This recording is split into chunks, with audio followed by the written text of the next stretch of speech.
জানেন তো, একদিন একটা মেয়েকে খুব ভালোবাসতাম।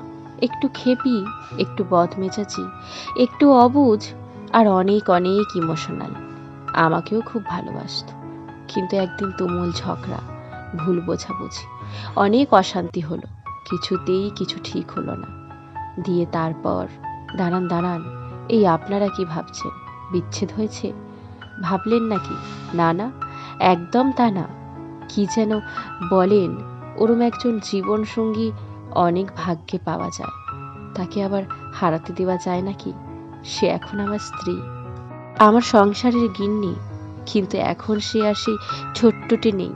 এখন অনেক শান্ত, অনেক বুঝতার, গোটা সংসারটা একা হাতে ধরে রেখেছে। তাই যে কোনো সম্পর্কেই ঝগড়া মানে কিন্তু সম্পর্কের শেষ নয়, হয়তো নতুন ভালো কিছুর সূচনাও হতে পারে।